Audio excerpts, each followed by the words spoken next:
Welcome, everybody. I'm Marc David, founder of the Institute for the Psychology of Eating. We are in the Psychology of Eating podcast. I'm with Caitlin today. Welcome, Caitlin.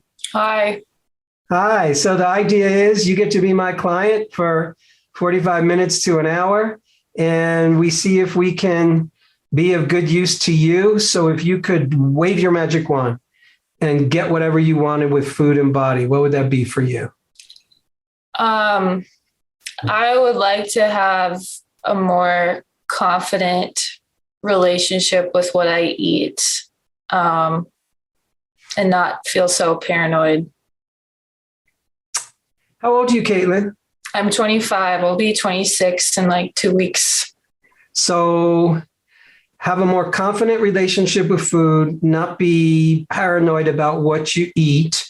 Yes. And why would you be a little paranoid about what you eat? What would cause that? Oh my gosh. Just wondering, like, is this food really helping me, or is it like exacerbating my mood? I had made a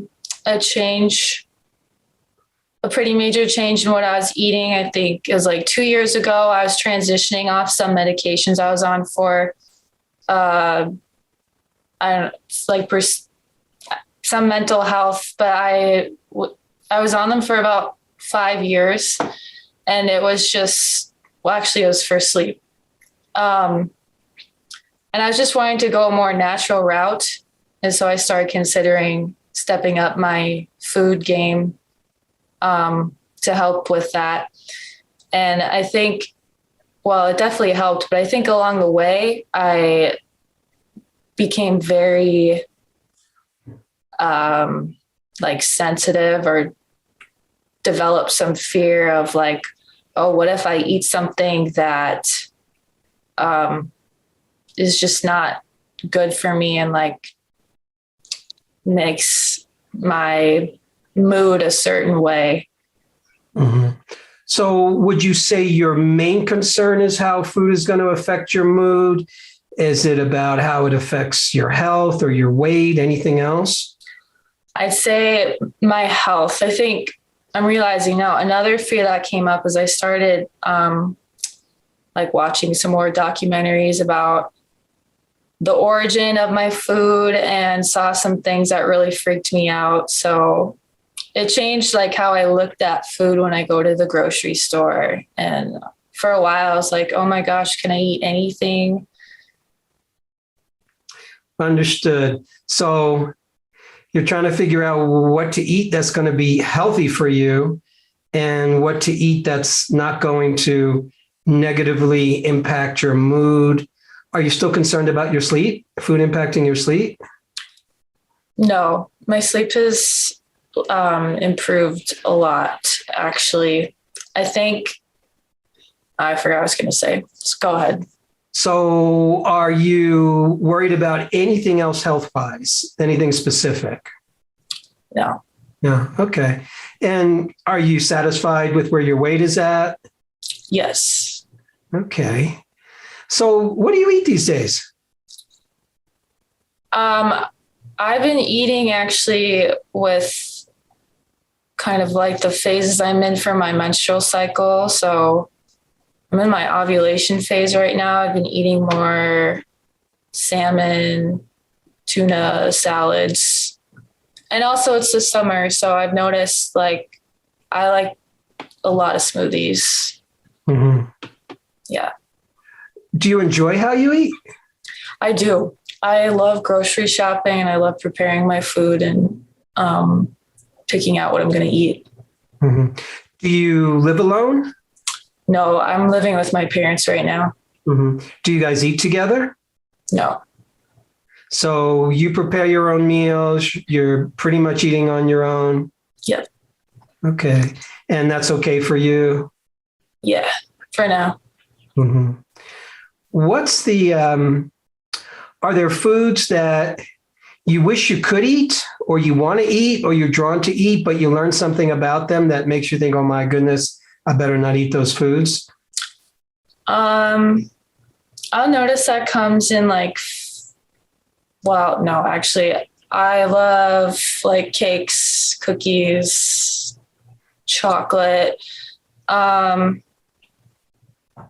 I think I just feel more curious sometimes about like, why do I want it? Is there a deeper meaning behind it? And then I start just like psychoanalyzing it to the point where I don't even enjoy the dessert anymore. Mm-hmm. So how often would you say you have a dessert like that? Maybe like once every 2 weeks. And I usually like bake it myself.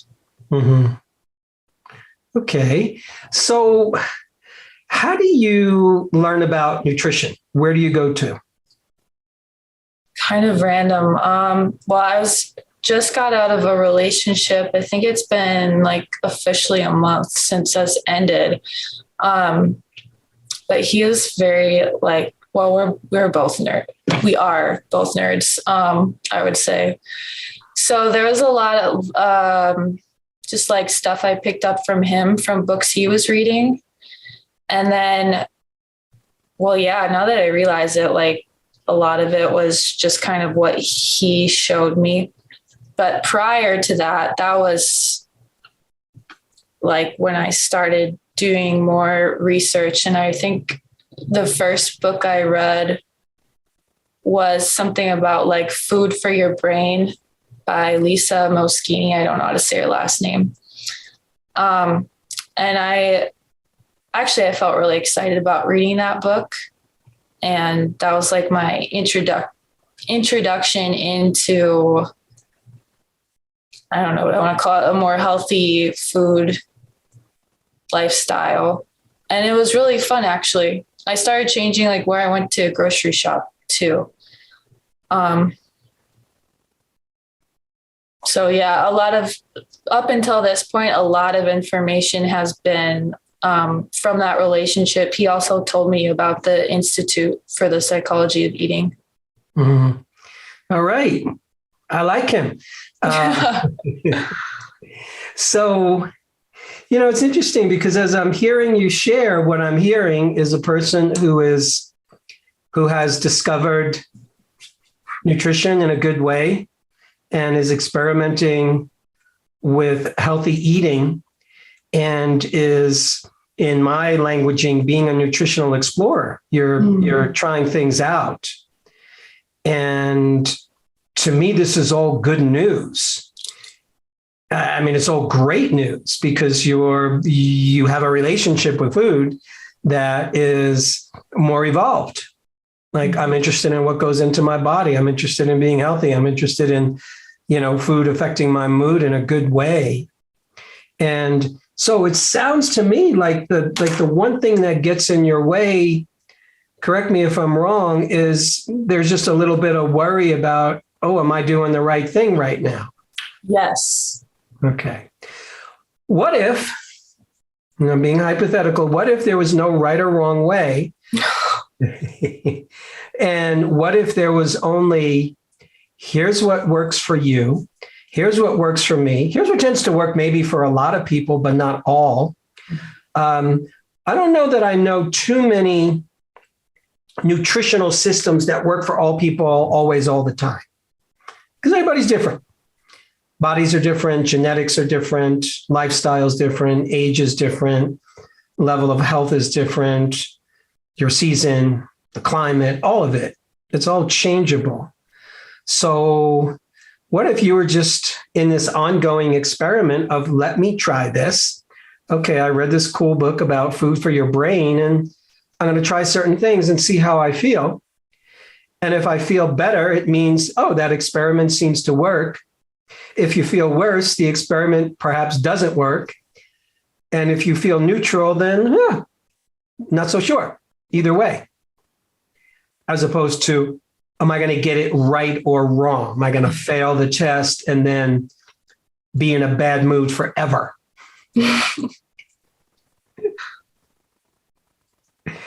So that's kind of my perspective on it, that it's not necessarily black and white. And it's you being an explorer, and it's sort of trial and error, trial and success. and you're learning what uniquely works for you. And the only way to do that is to try different things. Mm. And I'm going to guess that there's no one thing you could do. There's no one meal that you can eat that's going to ruin you for the rest of your life. You follow me? Yeah. Yeah. So the worst case scenario is you're going to be, if you eat something that gives you a little bit of brain fog, you'll be brain foggy for 3 or 4 or 5 hours at the most. Mm-hmm. And then, okay, let's not do that again. And you gather some data. Yeah. What's so funny for you? I mean, I think it's funny for you. It is hilarious because I don't know, just like there's a lot of freaking out that didn't need to happen. Yeah. And with all due respect, I think it's understandable. Yeah. Because we're human beings and we want to get it right. And it's your body and it's your life and it's your experience. It's your biology. And you want to feel good. And I think what happens is the world of nutrition has a lot of do's and don'ts in it.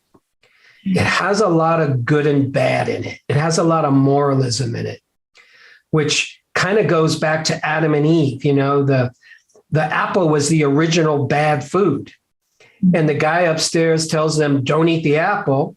And of course they end up eating it. So they eat the bad food. And then what happens when they eat the bad food? They get punished and they get kicked out the garden. And it just feels like these days, if you're following whatever diet you're on, whatever nutritional system you're on, there's all kinds of do's and don'ts. And if you eat the candy or eat the cake or eat the meat or whatever it is you're not supposed to eat, it's almost like if I said to you, don't eat that, it's bad for you. What the mind tends to hear is you're a bad person if you eat that bad food. Yeah. So I think it's just kind of learning to separate moralism from food. Meaning I look at a food and I don't see a food as good and bad. I see it as, does this enhance my health? Does this detract from my health? If it doesn't enhance my health, I'm not interested in it. If it enhances my health, sure, I'm game. But when we make it good or bad, well, then you're a good girl if you eat a good food, and you're a bad girl if you eat a bad food. And then you can never have a cake again because that seems to be on so many people's bad list. Yeah. So I think you're on the right track because you're being a nutritional explorer. Yeah. Thanks for reframing it like that. I think it's an important reframe. It really is. Yeah. And, it's the fact that when you eat something that's, like baking your own dessert or baking your own cake, like what a good thing to do because you know what's in it, you know the ingredients, you can still make something that gives you the pleasure hit that you want.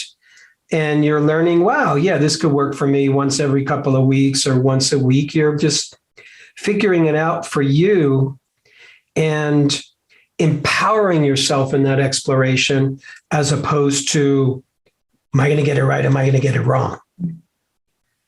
Any experiment that doesn't work that you do food-wise, you're forgiven. It's you were just experimenting. Yeah. So easy, right? Yes. What do you enjoy most about your exploration with food and nutrition?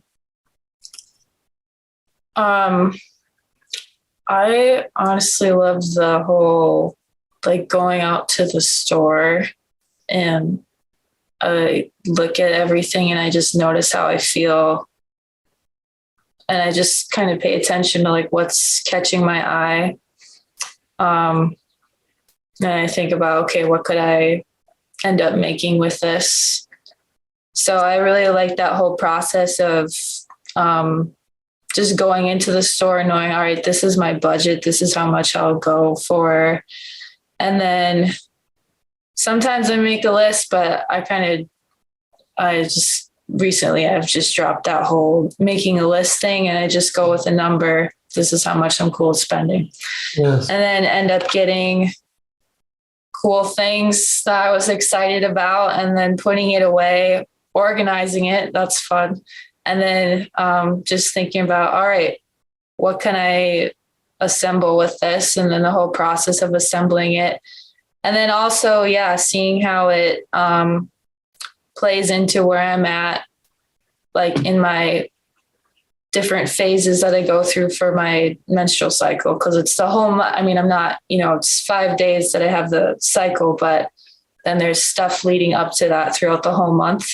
And I just like to see actually, or notice, like, what do I realize that I'm craving during this time? Like the week leading up to it, that's when I typically want more chocolate and heavier foods. So that's fun for me, just noticing what I start thinking about more. Yeah. I love it because you're creating a relationship with food that's just a reflection of you. Cool. It sounds like there's a part of you that's very intuitive, i.e., let me let go of the shopping list and I'm going to just walk around the supermarket and see what captures my attention. And I think that's a great strategy. Some people are uncomfortable with that. Some people, it's like, I need a list. I need to know what I'm buying in advance. And I don't want to not have a list. Otherwise, I'm going to end up buying all these things that I don't even know if I want. Yeah. So some personality types are not suited for that, but you're really suited for that. And it gives you, it sounds like, the opportunity to be creative. Oh, yeah. And to discover new things. And even though you don't really, it doesn't look like a system because you don't have a list, there's actually a system behind it all. I'm going to spend a certain amount of money. Here's the cap. And you're listening to your body and seeing what you're drawn to. Personally, I think that is kind of like PhD level relationship with food. I mean it is when you and I can really bring in our intuition into our food choices. Because at the end of the day, you can go to every nutritional expert out there and they're all going to tell you something different about what you should do. Yeah, there'll be similarities, but they're all going to say something different. And I really feel that ultimately you are your own best nutritionist at the end of the day. Yeah, there's experts who can tell you things and teach you things and give you great advice. And at the end of the day, on a day-to-day basis, you don't have a nutritionist walking around with you all the time. That's completely trustworthy, but you have you. Yeah. And there's a certain amount of instinct involved. It's almost like an animal instinct. And I say that in a positive way. Animals are connected to nature. They're connected to their genetic needs in a very primal way. And I think humans have that to a great degree, but it sort of gets conditioned out of us. Yeah. That makes sense. Any new discoveries that you've made for yourself that feel really good when it comes to food, your food choices, how you eat? I would say so. Like right towards the end of the relationship, there was like a new book we were like looking at, and that one was like I didn't realize it at the time, but like I was getting a big no to what was being said in that, but I kind of adapted it or tried to adapt to it anyways. I think I just felt really restricted. So this last month, I think it's been more of like a rediscovery of, okay, there were some foods that were labeled as bad or just not ideal to eat that I really, really loved and love to incorporate into what I have. So I've been getting those foods again. Like one of them was bananas. I love bananas in my smoothie. For some reason, I really love dates. So I've been getting just like, I think a new appreciation for bananas and dates. Mm-hmm. And it just feels good to like have that back. So it's just been really interesting. I think to me, realizing like, I mean, I was never asked to give any of it up, or I was never told I had to be a certain way, but like some kind of unconscious impulse to want to be like how my partner, how he was eating. I wanted to like match that, and then realizing I can't. So I think that's cool. That's exciting for me moving forward, that I feel a stronger sense of myself with like, yeah, I know what I like. I've always known what I liked. So I'm going to keep doing that. Yeah. Food is a great teacher in that way, right? Because it's interesting how you made the connection between the relationship ending and you going back to some previous favorite foods and realizing, oh, this is me. Yeah. This is my preference. This is what I like. Doesn't matter what a book says. Doesn't matter what my partner's doing. Here's what feels right for me. And that's just you individuating, you just getting clear about who you are and what works for you and what doesn't. And there's nothing wrong with that. There's everything good about it. In a strange way, I think it allows us to be more in relationship in a good way when you have a clearer sense of self. Mm-hmm. Here's my preferences, here's my likes, here's my dislikes, not just about food, about anything. Mm-hmm. Well, I'm just super impressed that you're on such a great path. Thanks. When it comes to food and health and your body. And I'm also happy for you that you decided to get off a prescription drug that you've been on for a while and look at doing things in a more natural way. Mm-hmm. Because usually sleep issues don't mean that you have a deficiency in a sleeping pill medication. Mm-hmm. You know, there's always other ways to play with it.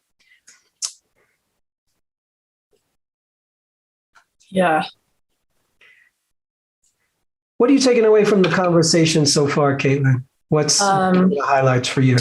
I would say validation and empowerment. I think I didn't realize like I've just never had anyone that I would consider an expert in nutrition like say to me, hey, you're doing what is it? I don't know, you're doing a good job.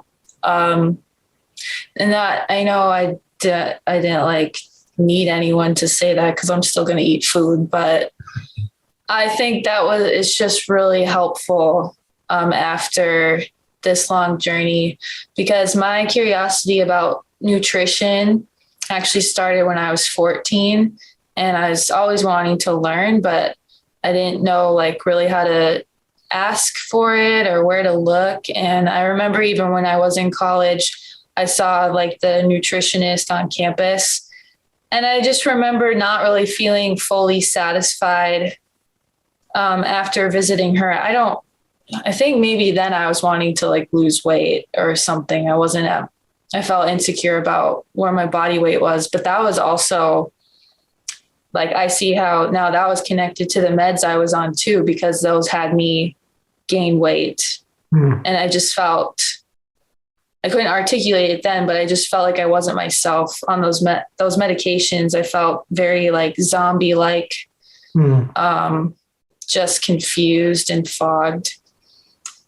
And so I think there's a lot of changes going on in my life right now too, but this has really I think, exciting and kind of overwhelming of like, wow, I've come a long way. And the research I've done and the exploring I've done it has paid off, and it continues to nourish me. So I feel happy about that. Well, congratulations. Really, Thanks. really. Yeah. I think it's a well-kept nutritional secret that it's not about me and you hunting out there and discovering the one true perfect way to eat for everybody, but it's just discovering what's the right way for you to eat at any given time. And it doesn't just mean the right foods, it just means a relationship with food that works for you. And at this time, for sure, you need to be an explorer, and you'll probably be like that forever. If you're doing it now, you're always going to be interested. You're always going to want to try different things. You're always going to explore. You're always going to be using your intuition. And those are the qualities you need, as far as I'm concerned, to give yourself the best probability of ultimately making good choices for your health, and just choices that really move the needle for you in terms of your energy, in terms of your mood. And just remembering that there's nothing so wrong that you can do that's going to mess you up for the rest of your life. Cool. Yeah, I think that's helpful, because those are like what you're saying is kind of like some dialogue I've had, but just that fear that has come in can be so loud that, yeah, sometimes I get caught up in that, more of the fear of like, oh no, I'm eating something that's not going to help me. But then like 5 hours later, I'm still alive. Exactly. Exactly. Yeah. Okay. And then you're back to square one. What am I going to eat now? Mm-hmm. Yeah, I think that's also really supportive and helpful, because I've had to really learn this last year to just accept where I'm at in life. I definitely I'd say I'm ambitious and I have goals, and I think I see like there's always improvement of where I could go with my nutrition, to even, growing my own food. I just think that'd be really cool and empowering. But then also just accepting where I'm at, because I can't just like go there right now. I'm saying this because I'm actually like, yeah, this is my second year growing a garden. I don't really know what I'm doing, but stuff is growing. So that's exciting. But yeah, just like having some grace for myself and accepting like I don't have to be a garden master right now. I'm building the skills to become like the garden food master. But yeah, I would say I've had some impatience, so I'm learning patience, and that makes sense. Mm-hmm. Well, Caitlin, I'm really happy for you. You're on the right path. Nothing to fix. Nothing's broken here. Okay. And, I'm just hearing one of the other lessons your relationship with food is teaching you is just trusting yourself and trusting your body. Trusting that whatever I eat, my body's going to be okay.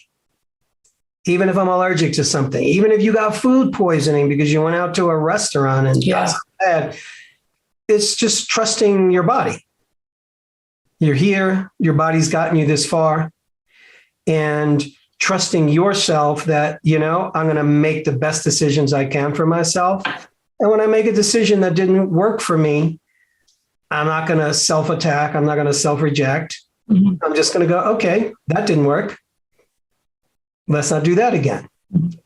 And just taking away all the moralism and take out all the fear and anxiety, and just see yourself as a scientist of your own life. I like that. Scientist of your own life. I'll be keeping that. All right. Great job, Caitlin. Thank you. You feel complete? Yeah, I do. All right. I really appreciate you taking the time. Yeah, thanks, Mark. All right. And thanks everybody for tuning in. Take care, my friends. Hey friends, we're so happy that you've joined us for another episode of The Psychology of Eating with Marc David. Are you loving these episodes? Then simply subscribe and you'll never miss an episode again. We'd also love it if you'd leave us a comment below so we can hear more about your own journey with food and body. And if you're curious about what we offer at the Institute for the Psychology of Eating, including our internationally acclaimed coach certification training that's rooted in dynamic eating psychology and mind-body nutrition, please head on over to our website, psychologyofeating.com. Until next time, take care. And remember, having the body you want starts with loving the body you have.